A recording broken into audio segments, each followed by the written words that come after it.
Hello, everyone, and welcome to this episode of Life is a Story We Tell Ourselves. Today we are joined once again by Clay Phillips. Clay recently completed a grueling 50 rounds of golf in all 50 U.S. states in just 50 days to raise funds to provide clean water to people around the world. Despite millions of dollars spent on well-meaning efforts, access to clean water is still a problem for millions. That has not kept Clay Phillips from giving it another effort. So why is clean water important? It makes people healthier by eliminating waterborne diseases and promoting better sanitation. Diseases from dirty water kill more people every year than all forms of violence, including war. Between 2 to 5 million people die each year from water-related illnesses, and over 40% of those deaths are children under 5 years old. Clean water also gives people more time. When people no longer have to walk many miles each day to access water for household tasks like cooking, cleaning, and washing, they are freed to grow food, attend school, enter the workforce, and to better their families, communities, and national economies. In Africa alone, women spend 40 billion hours a year walking for water. Clean water helps end the poverty cycle. As more people are able to enter the workforce and people are healthier, the economy of a country grows and the revolving cycle of poverty is stopped.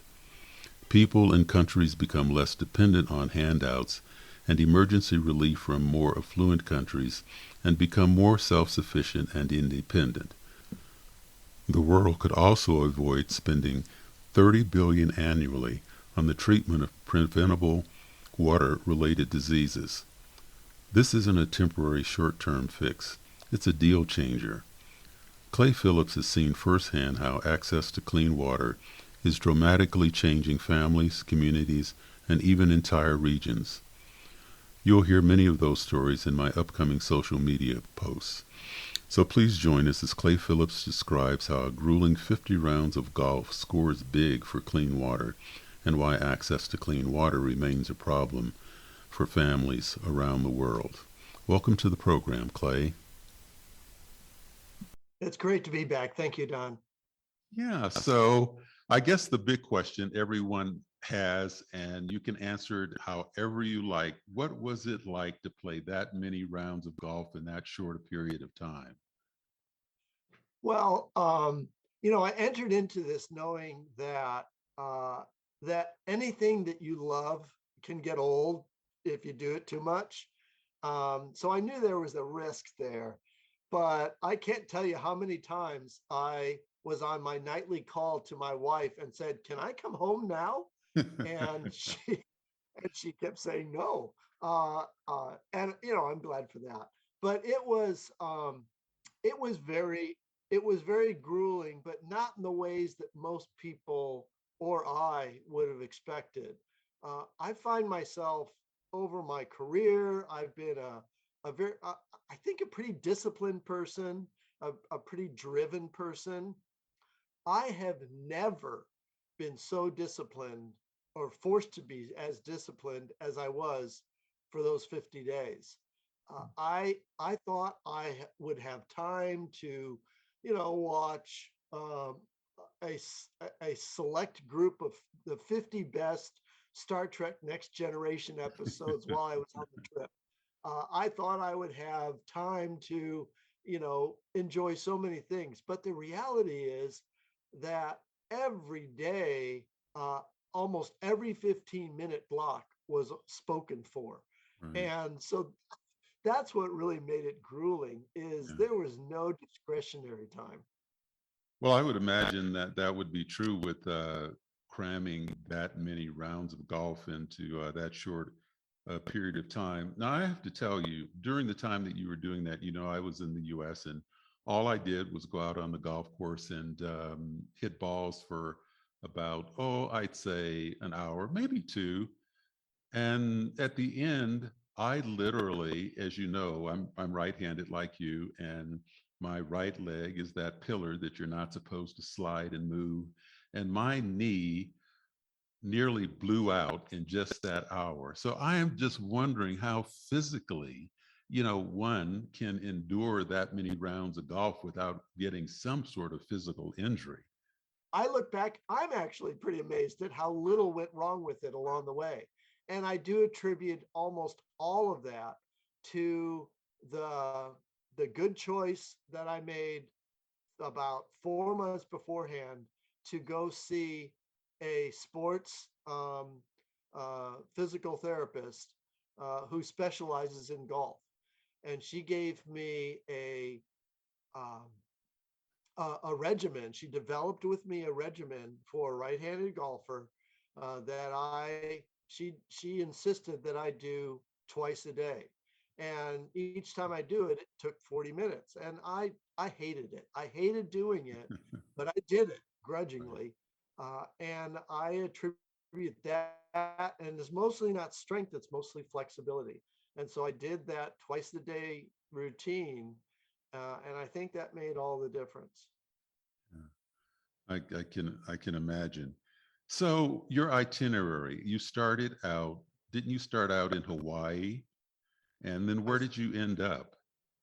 So I started in Hawaii and I ended up in San Diego. I made a big clockwise, elongated, uh, a little bit wiggly route from Hawaii to Anchorage to Portland, and then Portland to Spokane, Washington, Coeur d'Alene, Idaho, Montana, Wyoming, and then across Nebraska, zigged up the Mississippi River Valley to North Dakota, and then across through Wisconsin, Illinois, Indiana, tipped into Michigan for a moment, then across the northeastern states all the way into Maine, and then worked my way down the eastern seaboard to Georgia, and then across, hitting the Florida Panhandle just barely, and then up into Arkansas, and then dipped into the tip of Kentucky, and then across Missouri, Kansas, Oklahoma, Texas, New Mexico, Utah, Arizona, home. Oh my goodness. Wow. I just got tired listening to you. Well, a lot of people get tired listening to me. Well, it's a good thing we're old friends. We can still listen to each other. Right. I tell you, that's really something. So along the way, because I talk about life's journey and along the way, and this was a major part of your life's journey. So in this segment of your life's journey along the way, what would you say changed you the most or influenced your life the most in terms of your experience? You know, it's still, the jury's still out on that. I can guess what they might be, but what changes have been wrought. Uh, but I think just like history, we don't know what the important moments of history are until we look back 10, 20, 50 years later. Um, and so some of that I'm still open to some of that happening Mhm. as I look back, if I'm still alive 20 years from now, as I look back on this.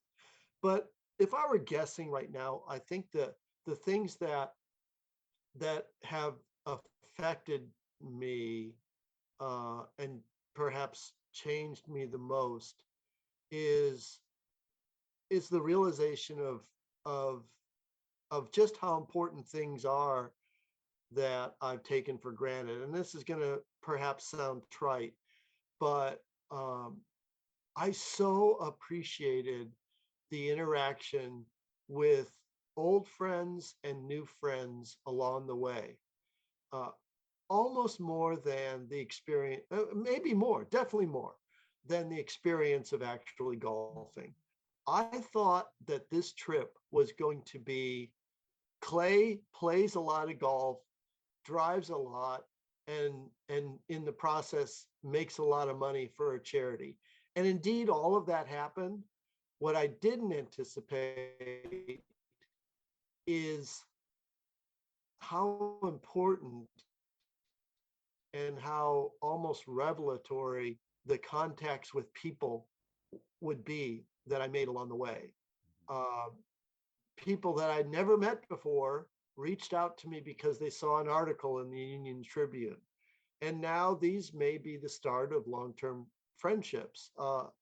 People that I had disconnected with decades ago, close friends 30 years ago, happened to live in Chicago. I took this opportunity to connect with them, and there was real healing in our relationship because of this goofy trip.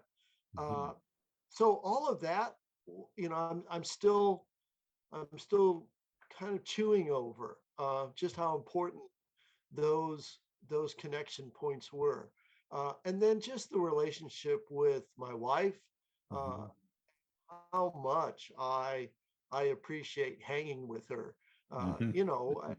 Right. It's the age, adage of you don't know how wonderful something is until you don't have it, and Right. that was certainly true.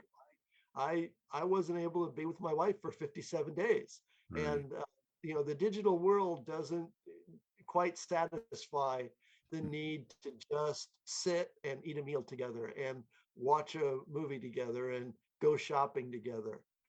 And so those have all become, much more important. And I realize that even though I in my whole life have been a driven person and I always have a list of things that I want to do, and I still will always do that. I think I've appreciated more just quiet time and downtime. And maybe that's because my body is is forcing me into that. But certainly the trip contributed toward that. Important lessons learned, human connections, and quiet time with the people that you love. That seems a Yeah, little bit unexpected in something like this, but that's what happens along life's journey. yeah, You mentioned again that this was a fundraiser. We don't want to lose that, and so that you're doing this for making sure that the millions of people on this planet who are still without clean water have access to clean water. How did you do on the fundraising side of things? Was it a success from that standpoint? yeah. This trip cost me $12,000 of my money.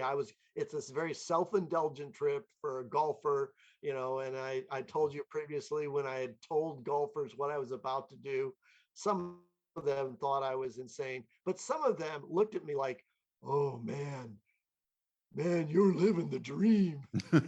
They get these glassy looks in their eyes. And so indeed it was, for the most part, really fun. And so I paid for all of that. But as I thought about the fundraising aspect and went to Honduras and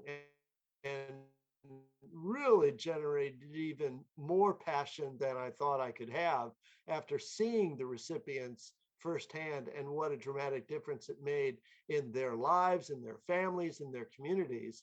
I thought, oh gosh, I'm going to spend $12,000 and I'm going to send this out into the stratosphere and hope that I raise some money. What if I raise less than $12,000? How embarrassing would that be? I mean, Right. that means I could have just written a check and avoided the whole thing.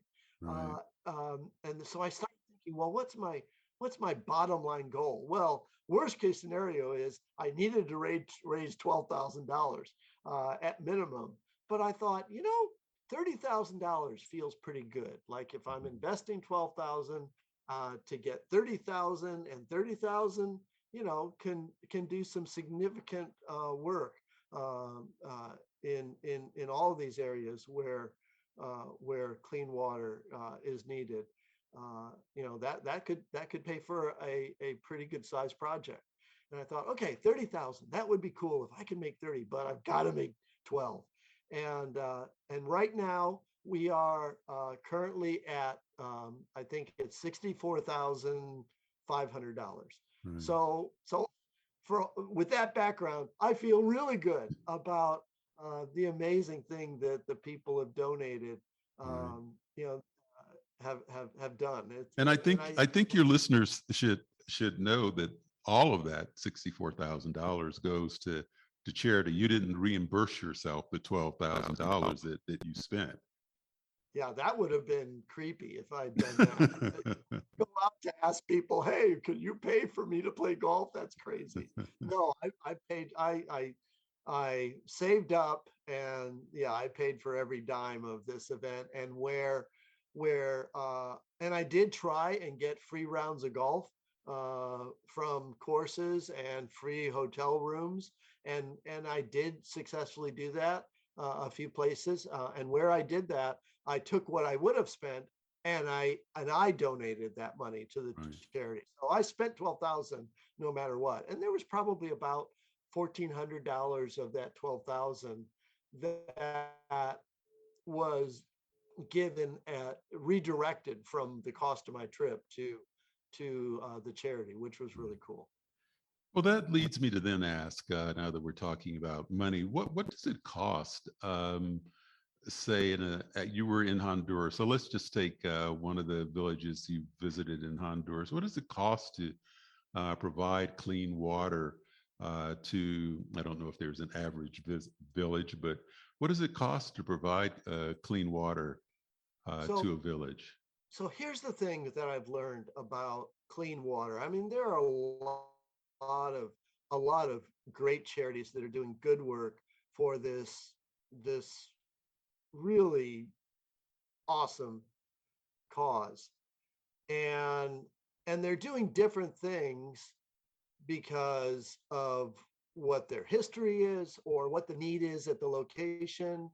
I can tell you that one of my charities, Project Blue, is is is focused through the auspices of the Evangelical Covenant Church, and the Covenant Church has been in India for decades and decades, and it was through the Covenant Church that they devised a very effective, simple pump system that you drill a deep hole, you use this pump, you get water. And so that whole pump system is, I believe, about $12,000 to do that. And that's awesome. Mm-hmm. The other charity that that is a secular charity called Water First International. So I had both those charities that my donors could choose which Mm-hmm. to do.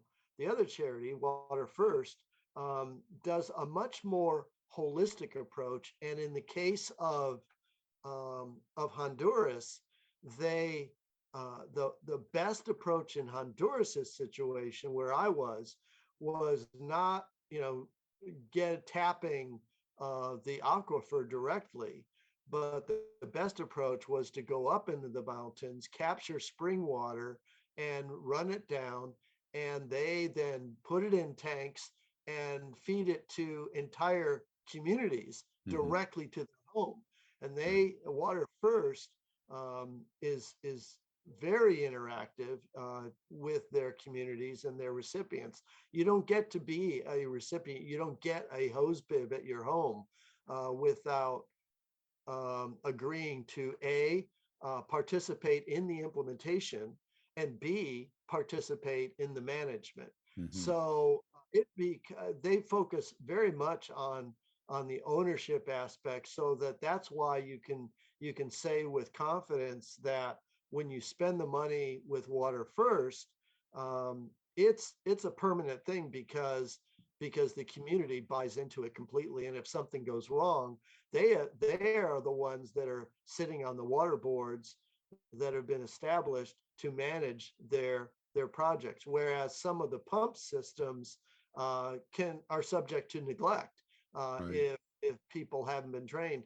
The pump systems have been awesome, but there have been situations where uh, the pump's gone in and something's been broken, and because it was the West coming in and doing a great deed, but then leaving, there's been problems with that.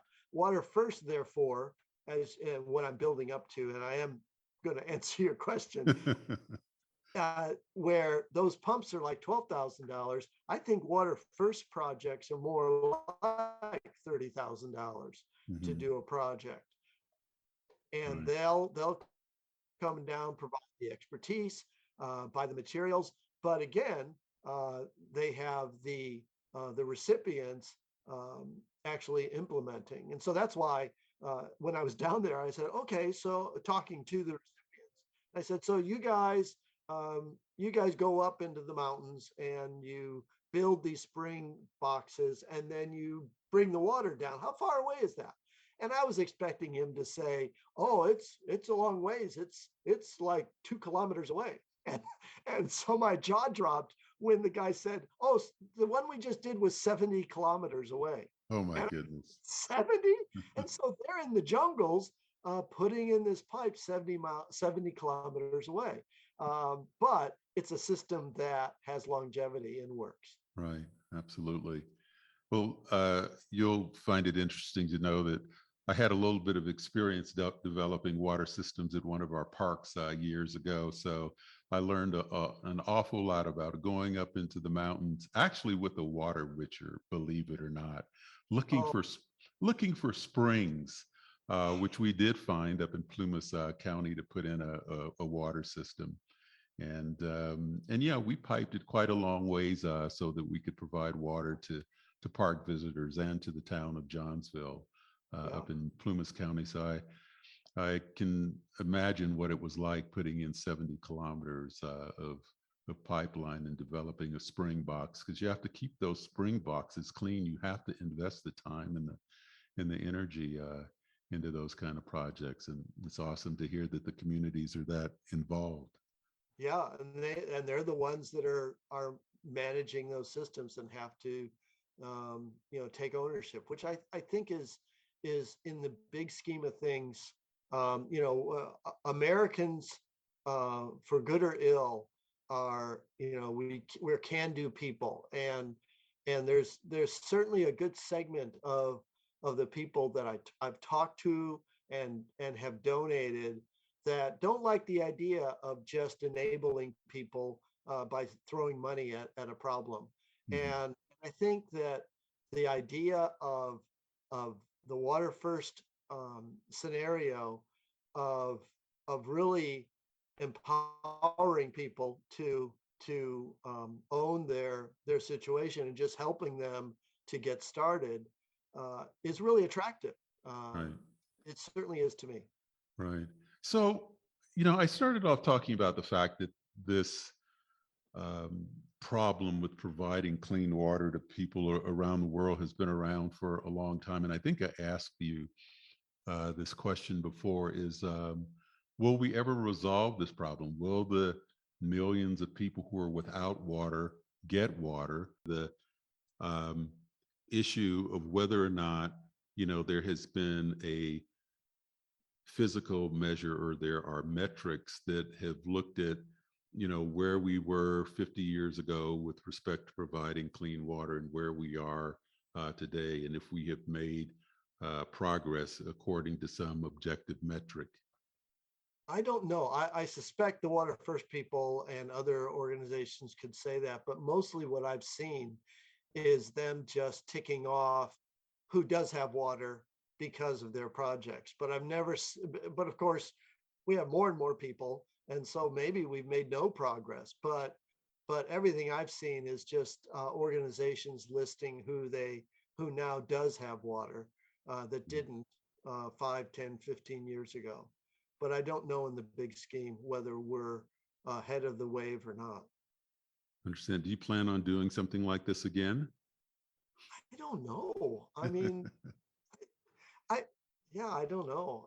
I think if there's anything that where there's an additional one-off fundraiser, I mean, I give my wife and I sell vintage Christmas stuff on eBay, and all that money that we earn goes to clean water. That's our regular shtick. In addition to just whatever we give out of our own resources. But as far as one-off, hey, let's raise money. I don't know. I mean, I think stuff like this is a little bit on the cheesy end anyhow. Uh, Hmm. so I don't know if I can see myself doing something like this again. What I can see doing is I really kind of enjoyed doing the daily updates. It was a grind, but there were some times where the words just flowed, Hmm. and I've gotten some positive reaction from people that they they really enjoyed my daily updates. So I'm toying with the idea of writing a book about this thing. It would be kind of a Dave Barry-esque book, but still with some hopefully some poignancy. And if it caught on, all that money would go towards clean water. So that might be my next fundraiser. So back to the golf aspect. Did you play any rounds under par? No sub par Oh rounds? no, no, no, no! I'm not that good. But I did have I don't know, I can't remember. I think I had about 8 rounds that broke 80. My best round, not surprisingly, was on the course I was most looking forward to playing. And so, I definitely have mental problems when it comes to golf. I need a lobotomy. If I could invent that, where I could just do a first tee lobotomy, I would be such a better golfer. But on this one course that I was just jazzed about being, and it met all my expectations. It was beautiful. And so I was just in a great frame of mind, and I shot a 75, lipping out for a 74 on the final hole. What So was that? What course was that? that was Buffalo Ridge Springs, outside of Branson, Missouri. Oh my Uh, goodness. it was just every hole made me laugh because it was designed by my favorite golf course architect, Tom Fazio, and he just has an eye for creating beautiful um, environments Hmm. uh, on a golf course. That's absolutely wonderful. What state was your favorite one passing through that you'd never been through to before? I had traveled most of the United States, but I didn't remember being in Montana. And Montana blew me away.